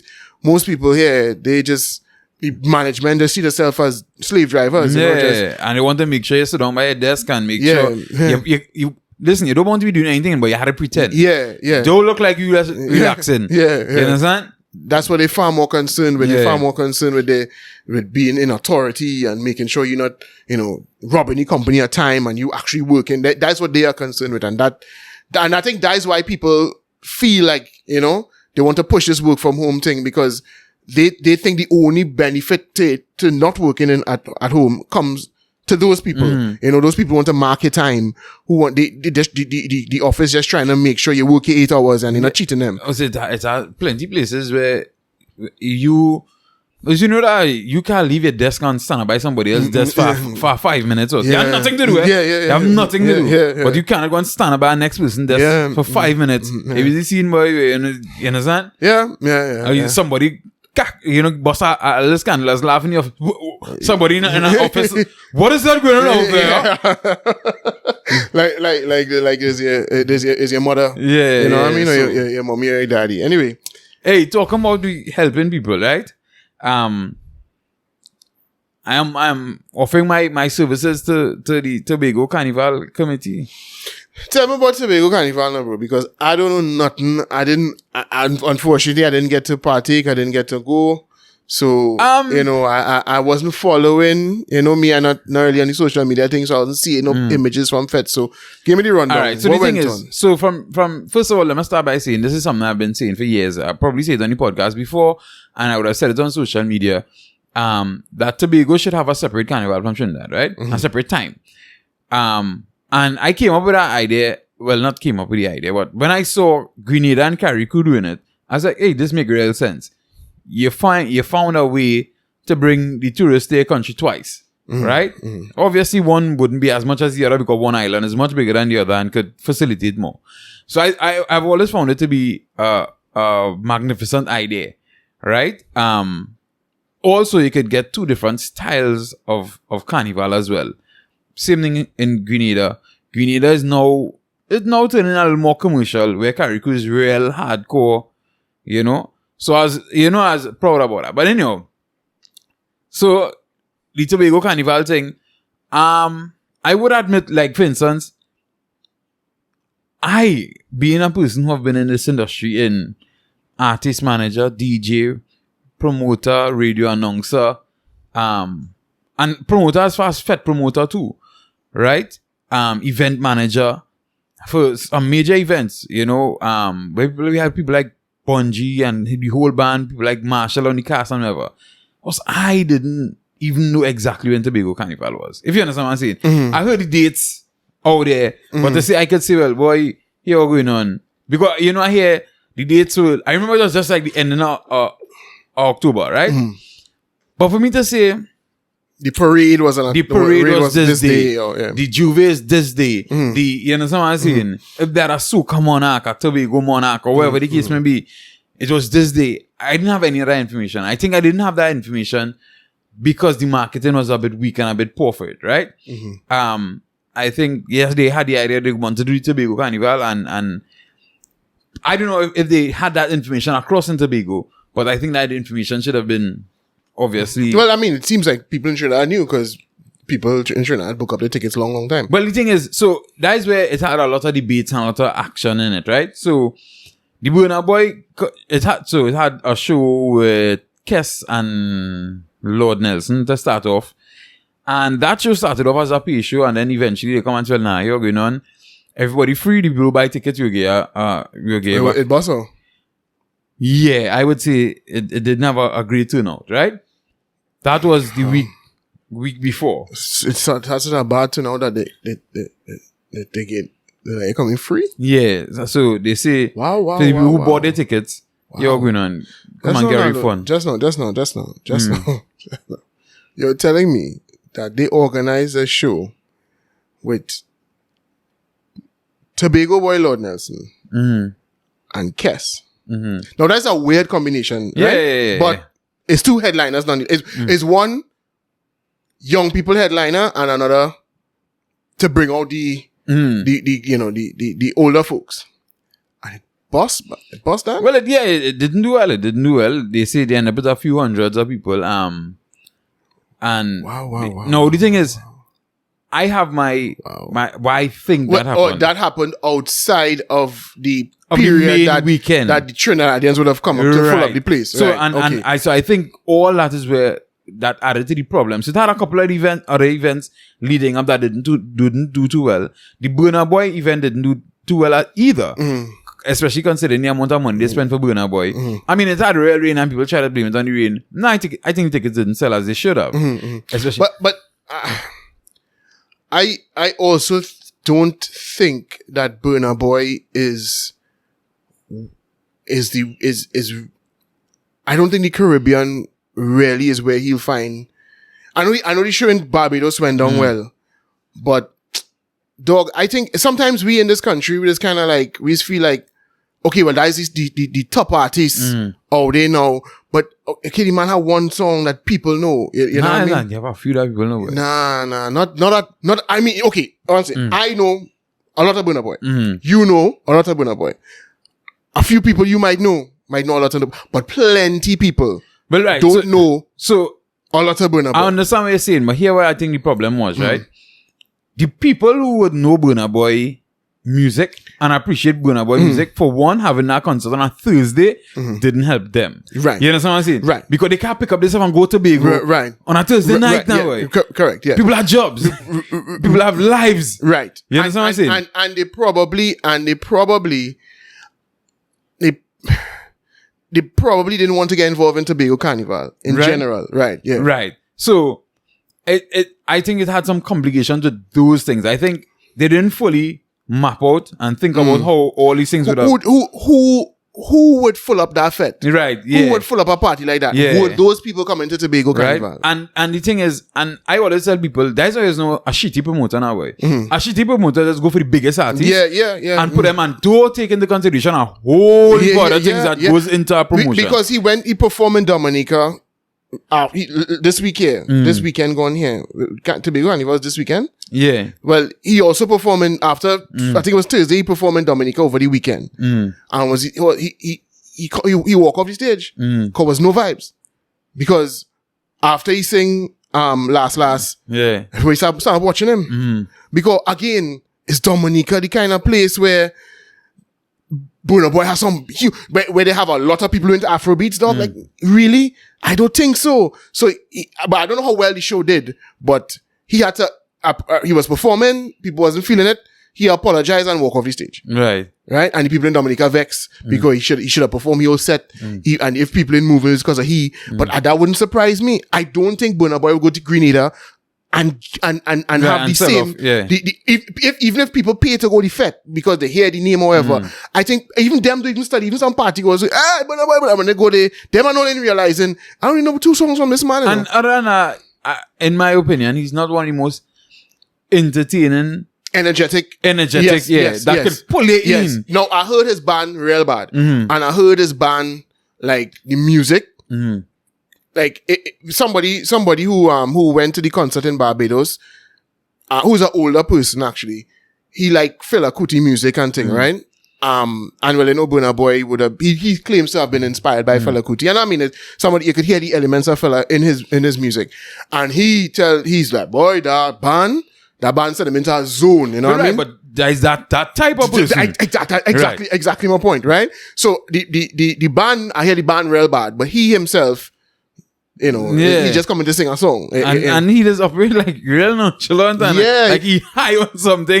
And it's because where he's accustomed performing, when he perform in the UK, in the US for African crowds, and anywhere in Africa, he just had a snap on his stage, bro, and people just go crazy. You know what I'm saying? So he coming now and having to work the crowd and thing, and then they start to realize, you see, like, oh, the same thing happened around the time when EDM music was kind of picking up, right? And people did like a couple EDM songs and feel, well, them is EDM fans. Yeah. And then they had some EDM showdown in Shagaramas, and people started to walk out because they realized, oh, I know one Linkin Park, or you know what I mean, or Linkin Park is not EDM, but you know what I mean, I know 1 or 2 songs. But I not really feeling this whole. And when they start to go into its own zone, it'd be like, whoa, there's too much. I don't know what's that. And so, the thing is, also having him, actually, I don't understand the nature of it now. Having him on with soca artists, with that kind of energy, and then it's that kind of weird situation. It's a weird situation, but they had it in Miami Carnival, and I think they think, well, he's the big name now, and he could Afrobeats kind of could mix with soca, so bring him. You know what I mean? And I don't even know how well he was received in Miami Carnival, but I know he did play a big part there. He performed in a couple shows there. So the thing is, but here, the crowd, once everything started kicking, I think the show started about 4 hours, or he came out about 4 hours late, 3 to 4 hours late. Which, as I tell anybody, I understand, it's shitty for what it is, but I mean, the limit, it was real rain. It was real rain. Yeah. And that's very difficult for any promoter. You're talking about equipment and whatnot. Like, so they had to get like tarpaulin and hold over the keyboardist while he playing. You understand what I'm saying? And he had to get a raincoat. I'm pretty sure he didn't travel with a raincoat. So they would have had to gotten raincoat. Gotten raincoat for him. And then they had to get something to case the mic. You know what I'm saying? So a lot of things would have gone into it. And then the price of those tickets was $600. I don't know how much Tobagonians, even if you like Burna Boy a little bit, especially considering now you would want to take part in some of the other events for the in this Carnival season. To jump 600 for general for Burna Boy, I think it would have been difficult for just the Tobago crowd. And as I say, the Trinidad crowd who would have gone on the Friday. Right, because at the end of the day, and I was telling Corey that, like, because when they were watching the Burna Boy situation, wait, will this thing miss? I was like, nah, I don't feel so. I think what it is one, because people weren't sure about it, people didn't organize their vacation time to suit right? That's one. They announced Burna Boy real late. You understand what I'm saying? Yeah. And as I say, you need to put things in place to, especially if it's a Thursday, dog. Right? So, but it did start to pick up from the Friday. Voice Party did well. The Juve did well. And, everybody else event, once it reached the weekend, they got the patronage. Now, what I also realized as well that didn't really help the carnival is they kind of, I don't want to say snubbing, but kind of pushing out people like Tribe and Caesar's Army and them. Because they kind of... Had the expertise. And other than the expertise, they just kind of create a vibe, boy. But I think that's the vibe they don't want. Yeah, I know, but but I think that's on purpose. Yeah. They don't want it to turn into them. Because remember I was telling you earlier that when you're saying the kind of people would full up a Burna Boy concert, and I'm saying they wouldn't want to take part in the carnival. Why they wouldn't want to take part? Because their promoters not bringing, if the people them this party with not going over there and making, what I'm doing that for, you know what I mean? So, if those people were involved, it would have be a whole different ball game. So it's a real interesting thing to see how it develops because, let's be real, dog. How long are you going to keep Caesar's Army and them out of it for? No, I think it's easy to keep Caesar's Army and them out of it, but you have to be determined to not. You have to say we think staying grassroots, right? You have to make it Tobago. The minute you try to say, well, you want to compete with Crop Over and you want to look professional, you want to bring artists like Burna Boy and them, you have to get them involved because all you don't want to do them to. Right? The island is too small to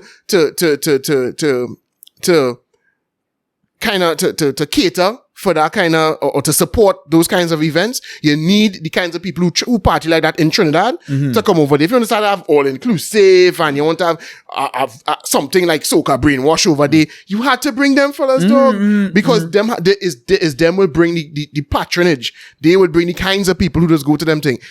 If you say, we not going on that road, dog, we keeping, we carnival grassroots. Kind of like how Grenada, well, you say Grenada again, commercial now. Right, like everywhere else, right? As soon as they start to get big, it don't take long for people to come and say, oh, well, now we're going to get professional and get nice looking, right? But they had to be determined, like, now that's why when I was surprised that you say that it went that route.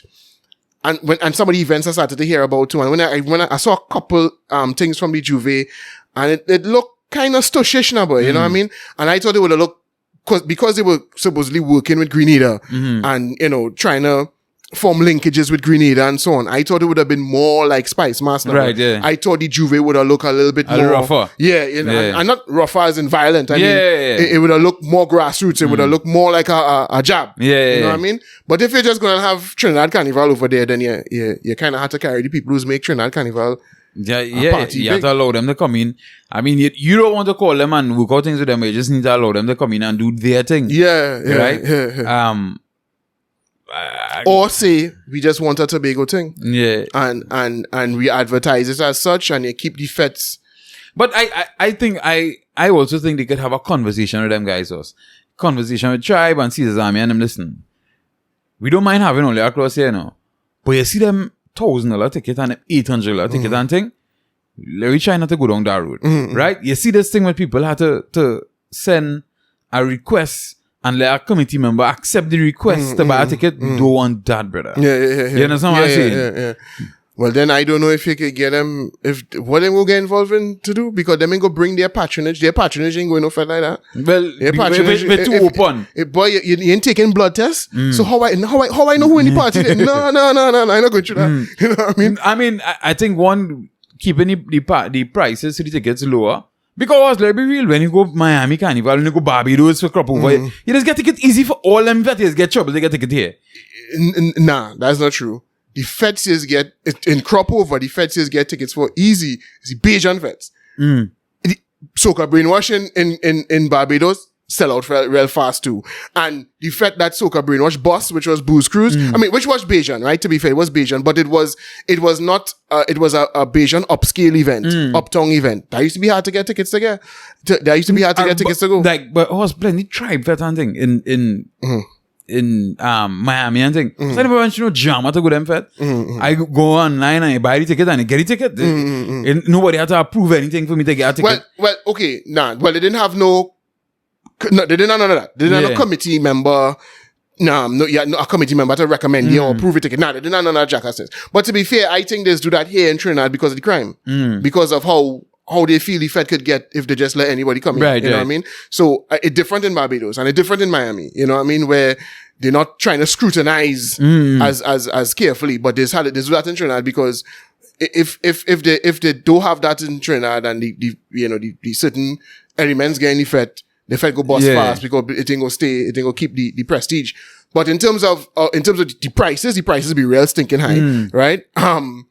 like if you go, a Bajan Fete, it could be like 30 US, 40 US, it's plenty money. But if you go Scorch, or Caesar's Army, over 80, 100, 120 US sometimes. And it's probably more now because our price has gone up of everything. So it was always a kind of upscale kind of thing, even when them fellas get involved over there. And that's what Bajans don't like. Bajans don't like, because that's, if you get Bajan if you talk to a Bajan about, you tell them me from Trinidad and start to talk to them about Carnival, there's like all they turn crop over into Trinidad Carnival. There's why there's no Trinidad Carnival in Barbados. And they don't like that because, foreigners come and bust all the Juve ban and thing. Ambush, the last time I went, Ambush had maybe as many people that was on the road for the morning jam, dog. And the thing is, Ambush, they do go on the normal route for the normal Juve. Yeah, them going on a field where the place where they start do the drag racing in Barbados. Yeah, let's go there. Let's go Bushy Park. Yeah. Right? So, I mean, and then there's a time when Rihanna instead of going on the normal Juve route, she went Ambush. Exactly. And that pissed off a lot of people. And as I say, when we started going, Booze Cruise was the thing, right? That was the upscale event on the Carnival Sunday that everybody used to go to. And that was the thing, they had to get tickets to go and right? Can't remember what was the name of the beach facility they had. Anyway, but they used to have that, right? People used to go out on a boat, people used to party on land, and then the two boats used to come back and join the party and whatever, right? And then Ryan decided to have brainwash on the same day. And the first year they had brainwash, the numbers in Booze Cruise started getting real because I think the first year with brainwash didn't sell off. Nah. But it did cut into the numbers because it's around the same time as it's the same time as Booze Cruise. And then next year they didn't have Booze Cruise. Booze Cruise was done. That was it. You know what I mean? And they used to have some big breakfast party on the Saturday morning. Scotch boat ride, bus that wide open. After the Juve, they used to go to a breakfast party. I can't remember the name. I don't know the names of these places. It's escaping me now. But they used to have a breakfast party. Everybody used to go to. Again, the kind of upscale Bajan Fete. Used to be there after 4 the morning jam.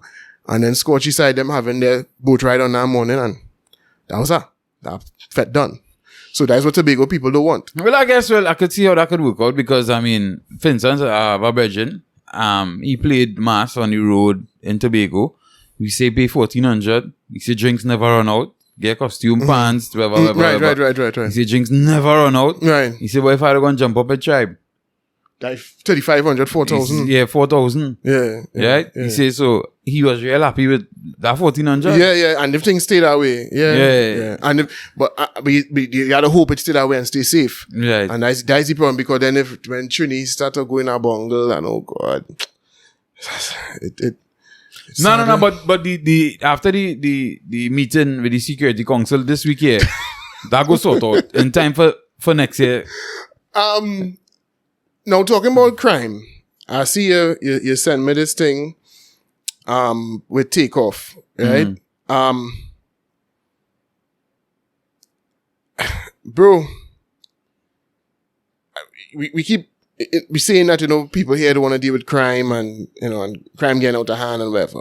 And I just keep telling you this, in the States, it getting real wild too, eh? What? But you think, I think the motivation in the States, or the motivation or no motivation to deal with it, I think it's more political in a way. I mean, I don't hear how, I think here might be political laziness, but across there, it's like, because nobody want to call out black people across there.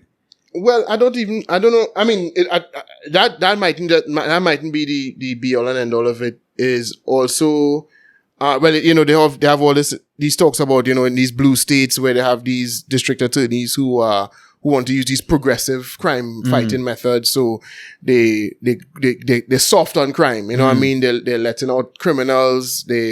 In certain, like in California, where they have the law where unless you steal over a certain amount of money, and something worth a certain amount of money. The amount of money is like $900. $999 is on that grand. Yeah. It's on that grand. So anything a grand and under. You could take, and this is a legit thing for people who don't know what's going on out there. You could go into a store, literally pick up, slap the security, walk out, right? And the thing is, it doesn't become a major felony if it...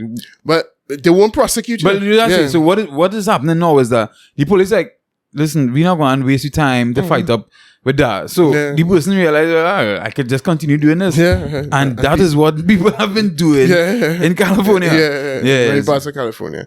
So there's that, and there's... but I don't know if not wanting to call out black people is the... I know there's a political correctness involved, and they have to pretend as if the biggest threat to black people is police, not actual, criminal activity. So yes, there is that. But, I think if the political angle of it is, one, obviously there have been a lot of attempts and they've been successful at defunding many of the police units so that they don't have as much funding as before. I think in New Orleans, I think is one of them places where they have a huge shortage of police officers, because police officers are like, hey, wait a minute, they cut the salaries. And then it's like, wait a minute, if I get an altercation, I looked at as the villain here instead of the criminal, whatever. I just not going through that. And they just... A lot of people left the police service all over the states in the last 2 years. There are huge... It's not cool to be a police officer, because police officers don't have a good reputation right now, and they're blamed for a lot of issues. Some obviously that they caused themselves, and then others, it's a different story. So, it's not a good time to be a police officer, and if many of the police departments getting defunded and their salaries and pensions getting cut, it's like, well, what am I doing this for? So they're doing something else. But what is it with rappers, dog? Like, this is ridiculous now. This is off the top of my head since 2020. I saw the list. I saw that list. Let me see. Nipsey, Pop Smoke, Lil TJ. Well, Lil TJ survived. He thankfully he survived. King Von, Mo 3, Young Dolph. You're right. PNB Rock. The list go on to some fella named something Young'un. I don't know who that is. I know TakeOff here. This is that XXX X. Well, he was real big. I mean, I know his music and thing, but apparently he was real big. Like, he was one of them who had connected directly with his fan base. And young people, amongst young people, Motri as well. Motri is one of them people who, he wasn't known like let me say, like TakeOff or even Young Dolph, but in Dallas, he was a big deal now, and he, his songs have like hundreds of millions of streams, and because he was another one of those who connected directly with his fan base. So there are a lot of them. But XXXTentacion, he was before 2020 though. Okay, so 2019. He wasn't doing COVID. Okay, he wasn't doing COVID. I just think it's since 2020 now. Although Nipsey also was before. Before COVID. He was before 2020, but he might have been in 2020. But before the pandemic. Drama, I think he died in February. I think he might. I think so. But yeah, and I mean it's different scenarios. Young Dolph, clearly he was targeted. For not for a robbery. He was targeted for a killing. Same thing with Nipsey. Pop Smoke was a robbery, home invasion. King Von was an altercation. This time is with TakeOff is an altercation. PNB Rock was a robbery. You know what I mean? So it can't even. It can't even like pin down what because in some what people like to say is that these rappers they go around, the problem they're having is when they don't check in the hoods, you know what I mean, and men come to let them know what time it is and whatever, right? But as I say, that didn't in King Von's instance didn't it wasn't that was a altercation, a fight that started, Nipsey also was somebody new, you know what I mean, he was having a conversation with the man walk off and come back and kill him, TakeOff were you doing shooting dice, bro? Like, yeah, I was saying that same thing. Like, horse dog. Well, I pretty sure Migos they are millionaires, right? Right? Yes. Because the thing is, academics say that some of them, he didn't say Migos. He says some of them stunt like millionaires, but they ain't really millionaires.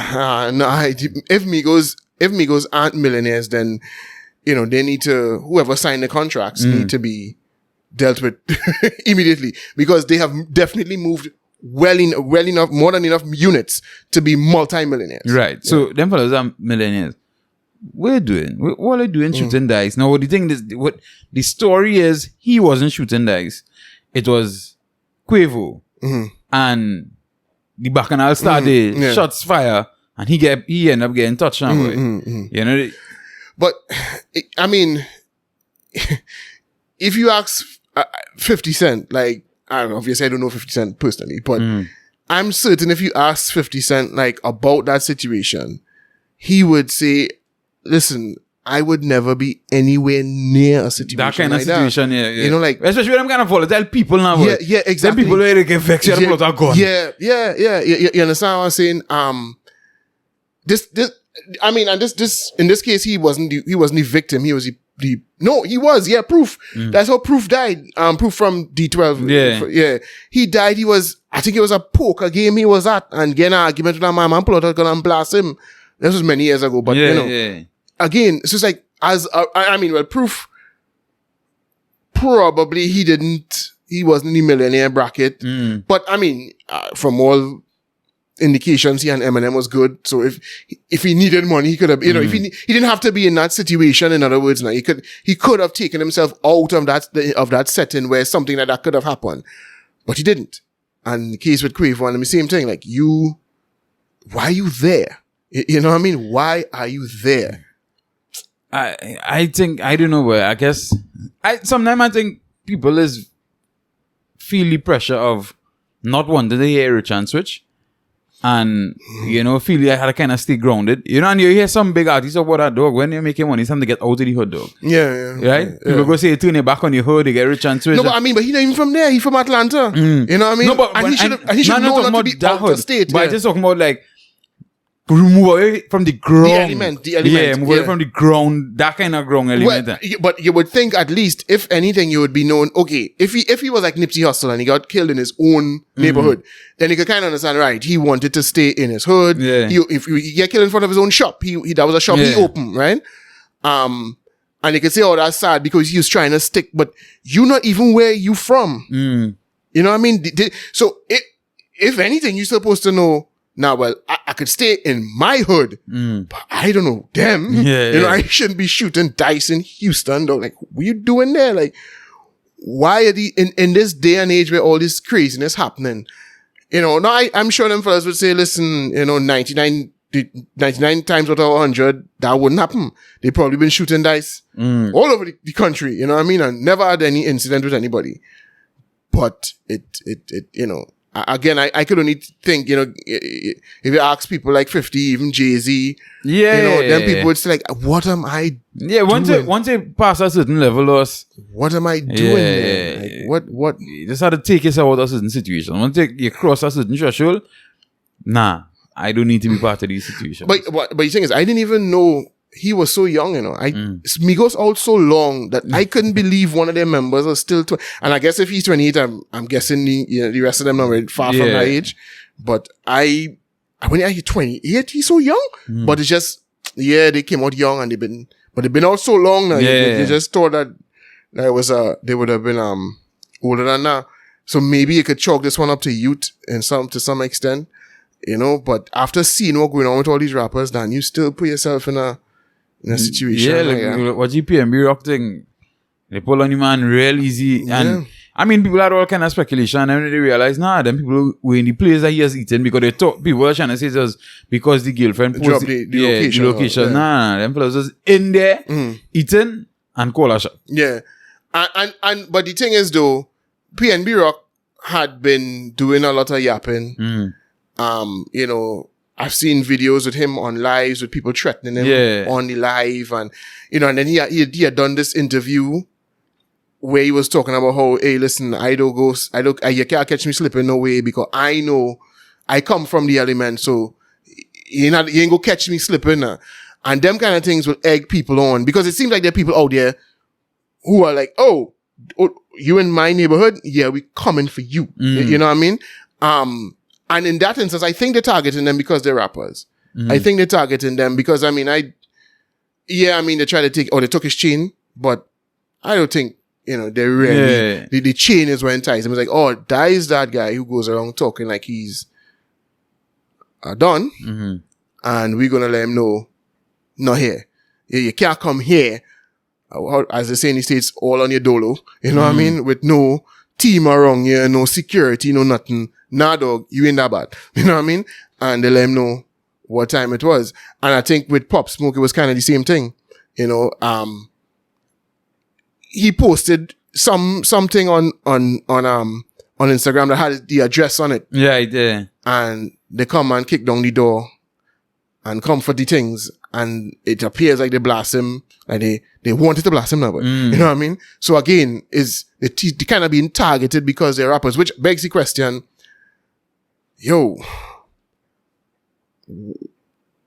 why are the people who are of that culture, the same kinds of people who listen to that kind of music, why are they targeting the people that make music? Yeah. Like, why are they doing that? What is that about?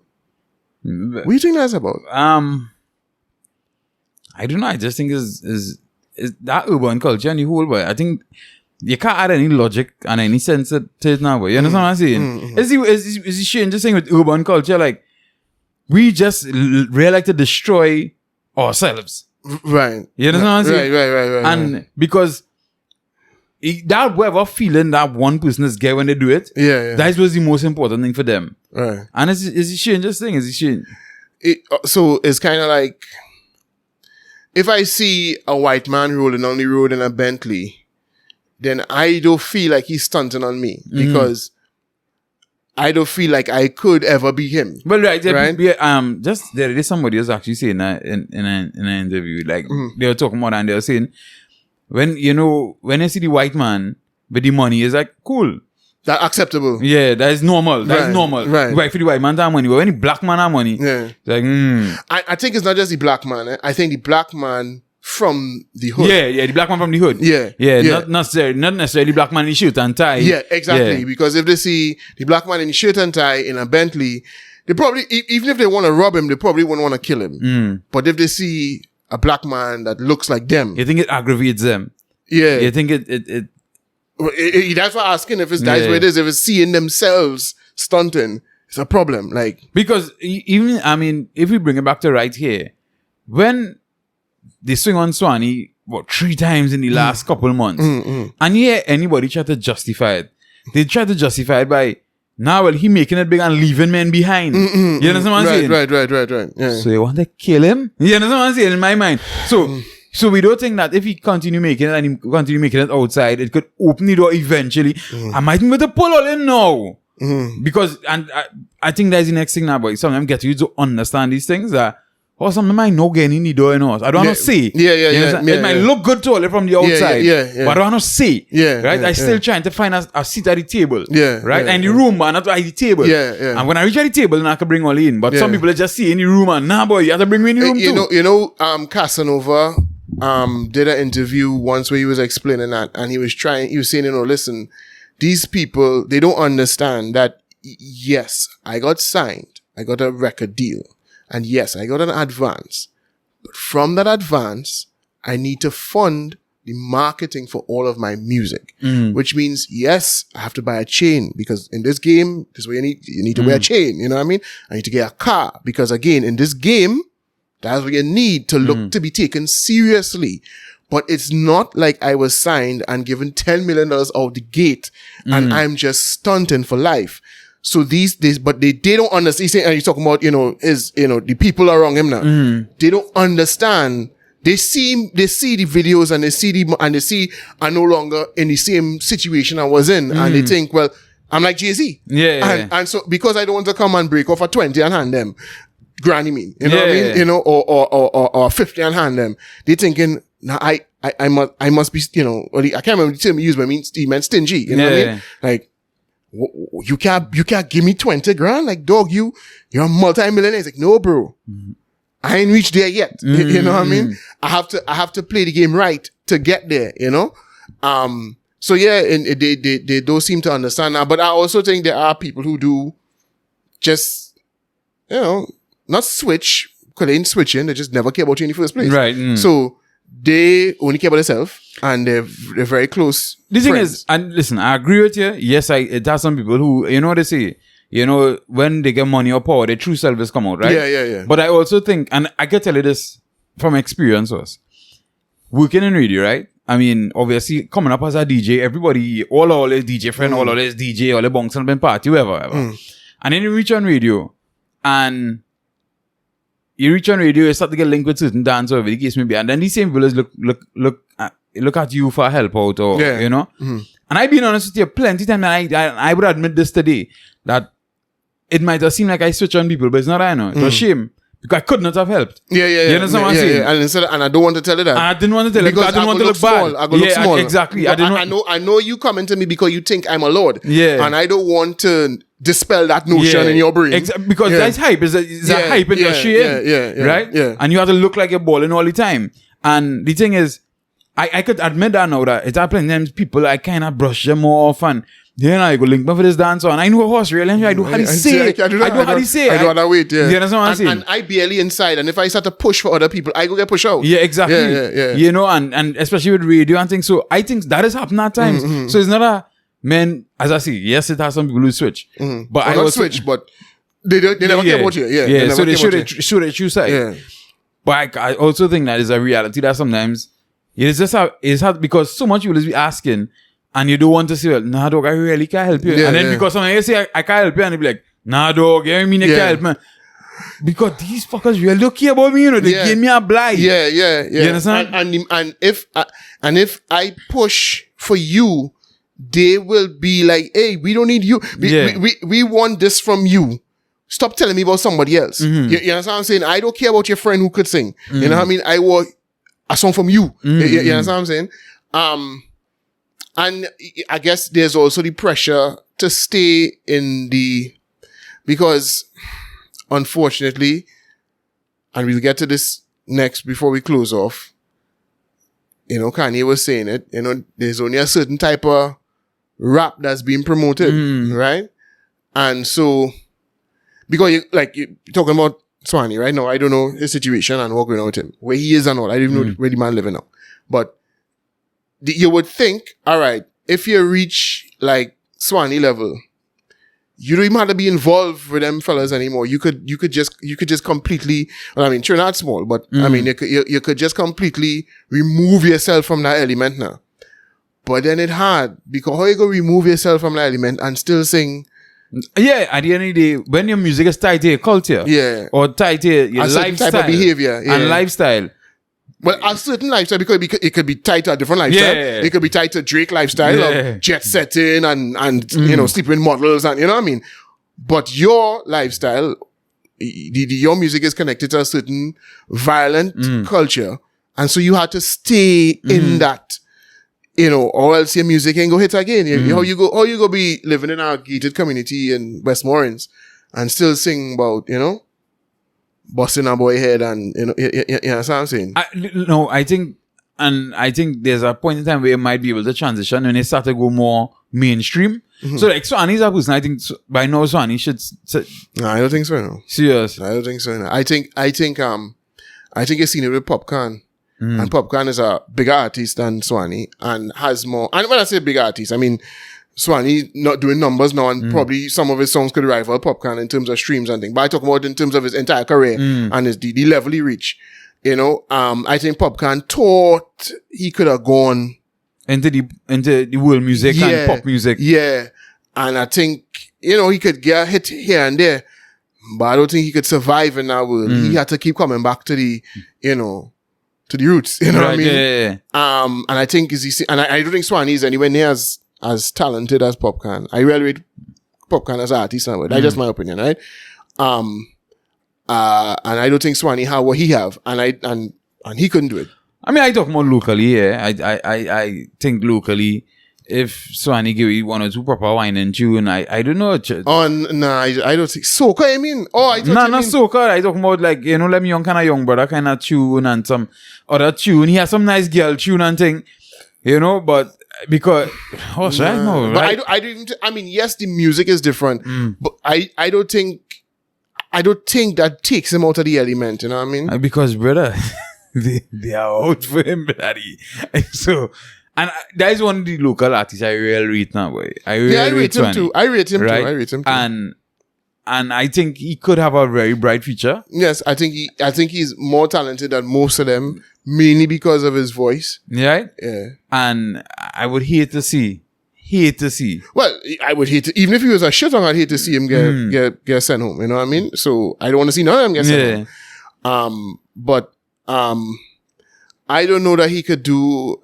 I don't think he could turn into a Zest artist. I don't think. I've been honest. I've been hopeful because and the thing is too. I don't think the Zest could carry him where his music carrying him now. No, yeah. And you see, and the thing is, remember, he reached our day on a certain level, and he don't want to come down from there. Yeah, you know what I mean? Yeah. And you wouldn't want to sing "Come Down" from there either. You know what I mean? That's not him. That's not his vibes now. So. And I think that Zest is a local to regional thing. The Trinidad music or the gunman music, unfortunately, is what taking him out. Right. You know what I mean? And I don't know if what he could have hoped to do was, as I say, turn in like how Popcorn start to do R&B really, but a different kind of like more international sounding dancehall. That's probably what he could have hoped to do. But as I say, if Popcorn can't do that and stay there, I don't think Swanee could. So, soca, nah. Zest, nah. You could see he singing Zest, dog. You could see it. Listen, I know I can't see it, but I just been hopeful, dog, because, boy, because right now, in on the ground, apparently plenty people in them on that ground level. Not only man, boy. And that, if you continue looking for your living day, dog. Well, I mean, the thing is, if he living there still, or if he could extricate himself. No, the thing is, he living outside. He living in foreign. Right. Okay, so he living in foreign. Yeah, and he's past here. He's check here. Right. Well, right, but just be careful when they come in here. You gotta know you're moving when they come here. But the man to jump a little bit, and it's 100 shells if I'm ready. Yeah, but he wasn't home at the time. Yeah, but and then they did a blast one of your regions, and I don't know if that was a message. Yeah. Listen, I mean, he could be, but if they're harboring that much hatred for him, I don't think it would matter what kind of music he's singing. You know, what I mean, clearly people have a venom for him, and had nothing to do with what he's singing necessarily. So I don't think even if he change up his vibes, that will. I just was hoping that he's not in the element anymore. If he could extricate himself and live outside and just be like all them other rappers who, used to live their life and have people who don't like them, but just be careful when they're going here and there and everywhere and let people pray on their downfall. It would be nice if nobody prayed on their downfall. Yeah. But, I'm sure there are people who don't like the fact that 50 Cent's still alive, but, he seems to be going, you understand? Because he's careful. He's careful about how he moves. So hopefully Swanee does that. But ultimately, all of these artists have to sit down and think about if the juice would squeeze in a way. Because once you start on that road, you have to stay in that lane. And it seems like staying in that lane now is a dangerous place. Yeah. And as we say, and it just seems to be the urban and all these country singers, I ain't hearing them getting shoot by dog boy. What's going on? Nobody's shooting at Taylor Swift. What's going on? Yeah. Or even, I'm trying to think of even white rappers. Nobody's shooting at Post Malone or G-Eazy or even Machine Gun Kelly. Yeah. You know what I mean? Men Machine Gun Kelly does actually sing violent rap, you know what I mean? Because Post Malone and G-Eazy don't sing violent rap, but Machine Gun Kelly was trying to be a bad boy at one point. Look, 6ix9ine still living. 6ix9ine still living. A man put on Instagram the other day. It's like, when PNB Rock got killed and all these fellas was putting out videos saying, you had to know how you're moving and if you don't check in and men first of all, two things. George Zimmerman still living, and Tekashi 6ix9ine still living, and them is fellas who people feel should get sent home for sure, and only in targeting them. You understand what I'm saying? So, but you're telling rappers that they had to check themselves, and I find that's crazy, bro. The idea that that's happening is crazy. And nobody seems to be pointing out the strange nature of this. That we've lost all these rappers, none to police brutality. Right? You know what I mean? And I don't know of the perpetrators in all of them. But I'm pretty sure. I'm pretty sure we're people of the same color. Right? You know and the XXX Antasia, and you saw the people who... I mean, Young Dolph too, they arrested. But what I'm saying is, I don't know in all. Yeah. Like, I don't know if they ever caught the fellas who killed Pop Smoke. But I know, I saw the Young Dolph, I saw Motri, I saw who killed Nipsey. him. Yeah, so Nipsey, yeah. So, but we don't know for all of them. Lil TJ, I don't know if they found the guy who shot him. But I'm pretty sure it's people of the same color. And where's all the energy that we have for when it's not people of the same color? Where's all that energy? And I mean, I'm not saying it's the same thing, I'm just simply saying, hey, we should be. And if these people are people that you all love, clearly you all love them, right? They're buying their albums, right? And whatever. And all is still in firing up for that boy. If you understand what I'm saying. We talking about this some ghetto youth or some, gang member who gets shooted somewhere in Chicago. These people all know and all they love and all and in the case of some of them, even wherever street life they were living, they weren't in the course of committing crimes when it happened. Or, in the case of Pop Smoke, it was a robbery. King Von, altercation. In this case, Takeoff. You don't know what happened in the altercation or whatever. So it was like somebody come to, but the man came to murder Young Dolph. He came specifically to kill him. You know what I mean? They targeted Nipsey Hussle. So that's cool. That's how we, that's just a part of life. Like, a man could be eating with his girlfriend and child, dog, and man could come and a father and son, or no? There's a father and son in that situation. Yeah. Who committed the crime? Yeah. You could, but what I'm saying is, he was sitting there with his girlfriend and daughter, dog. They saw his demise. And that's all right. Yeah, once it's black people killing black people, it's fine. I mean, and everybody will think that. But here we're going on. We want wrap it up here and come back around. So you'll get 2 episodes this week. Serious? Yeah. You think so big? Yeah, I think that should be a separate discussion. So